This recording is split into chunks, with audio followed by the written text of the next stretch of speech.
Hello hello. माय चहा प्यालाय ना त्याला जरदच झाली जीव. अहो ते केरलाच्या तिकडची चहापत्ती ते पानं नसते तर का झाडाचे. हां, चहापत्तीच्या झाडाचे पानं आणि त्याचा चहा प्यायले आता.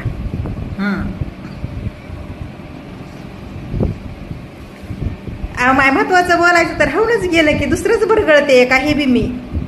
म्हणजे मला काय म्हणायचं या असे तरुण पिढीतले मुलं माझ्या माहितीतले, माझ्या नात्यातले, माझ्या गावाकडले हां ते परेशान आहेत, दुविधामध्ये आहेत. लय दुविधा लय आली आहे. बिपता आली त्यांच्यावर. बिपता म्हणजे कशी, त्यांचे लग्नच जमनात व लग्न व्हायनात. हां, तर मला दोघा जणांच्या मायबापानं सांगितलं फलाण्या ठिकाणी पोरगी आहे आणि देतेत का विचार. आता ह्यांचं झालंय वय पोरायचं. माझ्याच नात्यातले आहेत वाय. तर त्यांचं झालंय वय. तर मग पहिली गोष्ट तर का नाही बघा, तोंड घुशी पडायचं लयच भेव वाटायले. माझ्या नवऱ्याला म्हणलं, हे बघा म्हणलं, उगच मधात काही करू नका आणि ते मी काय सांगायचं ते सांगते म्हणलं त्यांना. मी सांगायला बघितलं, मी सांगायला मायबापाला पोराच्या. तर मला म्हणले तू तसं म्हणूच नको, त्या सासूला माहिती आहे का पोरी वागणुकीला ह्याला, आणि आम्हाला बी कळालं या चांगले आहेत म्हणून. तर तेवढं जुळवून आणा आणि आता आयराचे कपडे घालूनच जा. बघा माय कामधंदे द्या म्हणून सोडून आता. तर मी काय म्हणलं, लग्न व्हायना तर पोरायला पोरी त्याच्यासारख्या भेटन. आता एवढं चिंताजनक गोष्ट कसली आहे, कुठं आहे? एवढं चिंता करीत बसायचं की बाय. सगळं असून काहीच नसल्यासारखं वागायचं. का म्हणून वागायचंय तसं?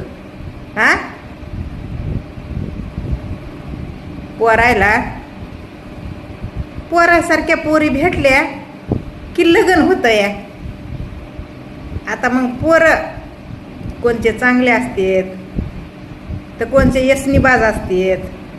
कुणाला कोणची येसन तर कुणाला कोणची येसन तर कुणाला कोणचीच येसन नसती या.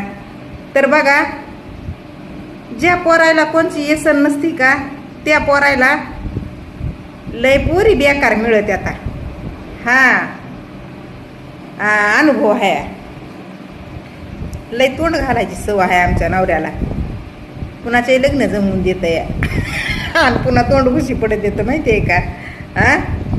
तर जे यसनीबाज पोरग आहे का, बायाच्या यसनी असते आता, लेकरवाळ्या लग्नावाल्या नवऱ्याच्या बायका, त्याच्या नादाला लागलेले पोरं, दारू पिदाडे, कामं नाही करणारे, बापाच्या जीवावर तुकडे मोडणारे, आणि ह्या सोशल मीडियावर टाइमपास करणारे, असे त्याला पोरी चांगल्या भेटत आता. हो, चांगल्या भेटत आता बरं का. पण चांगल्याचा कधी बी सत्यानाशच होतंय का म्हणून की. पोरग बी चांगला असू द्या, त्याचा सत्यानाशच होतंय पुढं चालून संसाराचा. आणि पोरगी बी चांगली असू द्या, तिला नवरा चांगला भेटत नाही. मग सैन करायचं त्या यसनीबाज पोराच्या बायकोला असतंय. आणि चांगल्या पोराला किती त्यानं सैन केलं तरी बी उधळती मसड उधाळल्यावनीच. तशा चांगल्या पोराची बायको बरं का. खरं सांगायले या. तर मग मला वाटतं या एवढी लग्नाची घाई करू नाही. हां, वय निघून गेलं, लेकरं पैदा करायचे राहिले तर मग लय आताच आयुष्य कठीण आहे व जगणं. कशाला लेकरं पैदा करीत आहो तुम्ही. आम्ही केले तर नानी याद येईल आमची, कळलं का. म्हणजे पुरविता पुरविता पुरविता पुरविता म्हातारपण आलं, पण काय भरभर नाही. हो, कमीच पडायलं या. काय सांगावं तुम्हाला. आता बघा, आमचे लेकरं मोठे झाले, शिक्षण झाले, कामं करायले, पण तरी बी बापाच्या हातातलं काम सुटना. वद वद वद वद वद वदच करावं लागायलं बापाला. आणि पुन्हा आणि काय पोरायचे लग्न करायचे. तर आता पोराच्या लग्नाला पैसे लागत नाहीत का. आता पोरीच्या बापाला पैसे लागणार, पण पोराच्या लग्नात लय खर्च व्हायला आहे. आपले पोराचे बी शान सुख असते तर, आणि कमी जास्तीला पोरीच्या बापाला बी द्यावा लागायली. तर हां, ह्याचा विचार करू करू वद वद वद वद वद वदच करायला आहे नवरा. काय सांगावा तुम्हाला. एकदा लग्न करून द्यायचे, एकदा लग्न करून द्यायचे, आणि मग लग्न करण्यासाठी लागन की आपल्यापाशी काही पैसा पाणी. आणि त्या पोराच्या मनावर जर केलं पोरायनं तरी बी आपल्याला खर्च होणारच आहे. आपण आपल्या पोराचे लग्न आपल्या मनावर जर केले तर पुन्हा पोरं आपल्याला घराच्या बाहेर काढते ना. असं काही बी म्हणते तर वय माय, खरं सांगायले आमचे मालक. हां, त्याच्यानं त्याचं बी कुठंतरी काहीतरी ऐकावं लागन. पण पोरं काय म्हणते तर, आम्ही जेव्हा लग्न करायचेच ना तेव्हा तुमच्याच मनावर करणार आहे. का उगच तुम्ही काय बी विचार करीत आहो. पण आता सध्या उगच महागं लागू नका. आमच्या लग्न करून द्यायचेत, लग्न करून द्यायचेत. आम्हाला 25 वर्षाचा तरी भाऊ द्या. हां, ते 4-2 वर्ष आहे ना, आमचं आयुष्य आम्हाला जगू द्या. आमचे पोरं असे म्हणायले. तर लग्नाला आलेल्या पोरायचं झालंय अवघड. तसं वय निघून गेलं आणि पोरी भेटणार पोरायसारख्या. आणि कुठंतरी पॉईंट बी आहे. पोरं लग्नाच्या भरवशावर राहीना तर असं मला बी वाटायलं आहे. हां, आधीच घोळ घालून पाहिली तर काहीतरी आहे का नाही. आणि तशीच भीती वाटत या आम्हाला, आमच्या नवऱ्याला. आपले लेकरं लहान लहान आहेत तेवढंच लग्न करून देऊया असा विचार चालला या. पण ते तालच फुटू दे ना आता पोरं आमचे व माय. हां, तर विचारात पडलं या आमचं मालक. दुसऱ्याच्या भानगडी ऐकता ऐकता बघता बघता लय रोजच फोन यायला या. रोज फोन यायला आहे. कुणाचा?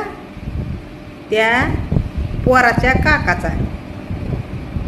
लाव की रो फोन, कर की रो खरं पक, लाव की रो फोन. हे बी सीझन जायचं. ह्या सीझनामध्ये तरी लग्न व्हायला पाहिजे. आपल्याला काही घ्यायचं नाही पोरीकडून, फक्त पोरगी द्या बाबा असं काहीतरी बोल र मायो. मग बघा रात्री काय झालं, मीच बोलले त्या पोराच्या काकाला. म्हणलं तुला नाही बोलाय काय झाला. हा, दुसऱ्याला मोहरी घालायला लागलास. म्हणलं चांगलं केलं की कुणी नाही म्हणित, चांगलं केलं आणि वाईट केलं की लगे गचुंडीला धरायला येते. ता मी धडकी पडक बोलत असते बघा. आणि आपण तशीच आहे. पोरायला मला तरी वाटायले एक सांगावा, पोरी भेटत्या ना तुम्हाला, पण कर्म चांगले करा. खरं आहे राव, राग येईन तुम्हाला माझा, पण कर्म चांगले करा. कर्म चांगले असले ना तर आपलं तकदीर लपत नाही बरं का. कर्म आपले चांगले नसल्यावर ते तकदीर आपल्याला कधीच साथ देत नाही कुठल्याही गोष्टीमध्ये बरं का. तुम्ही जिथं असं म्हणजे कर्मकांड करताना चुकीचे, ते हिसाब केला जातोय आणि ते हिसाब दुसरं कोणी करीत नाही. ते हिसाब होतंय ते इथं होतंय, आपल्या इथं. तुम्ही जेवढं चालवताव ना त्याच्या उलट होतंय, उलट. एवढं लक्षात घ्या. आता समजा तुम्ही कुणासोबत तरी कुठला फ्रॉड करायला हे चालवून बरं का, पण हे चुकीच्या दिशेनं चालल्यामुळं तुम्ही राईट कसे काय होऊ शकता वा, हे डोक्यात घ्या. हे तुमचं चुकीच्या दिशेनं गेलं तर मग एकतर ते मार्ग योग्य कधी पकडणार नाही, आणि मार्ग योग्य कधी पकडला नाही तुमच्या ह्यानं तर मग तुम्ही राईट कधीच होणार नाहीत बरं का. कसे होता का होता, तुमची दिशाच चुकीची आहे म्हणल्यावर मार्ग तुम्ही चांगला पकडा, सत्याचा. कळलं का. हे मी कुणाला सांगायले आहे, सगळ्यालाच. ज्यांचे लग्न होईनात ना त्यांना. राग यासारखं काहीच बोला नाही. लग्न होत नाही तोपर्यंत तुम्ही आपले कर्म चांगले ठेवा, आणि त्याचबरोबर तुम्हाला तुमच्या योग्य मुलगी जोपर्यंत भेटत नाही ना तोपर्यंत तुमचं लग्न शक्य नाही. तुम्ही चुकीचे असाल तर तुम्हाला त्याचा पश्चाताप होत नाही ना तोपर्यंत तुम्हाला पोरगी भेटत नाही. काही बी करा तुम्ही. चूक झाली तर कमीत कमी पश्चाताप करा. कळलं.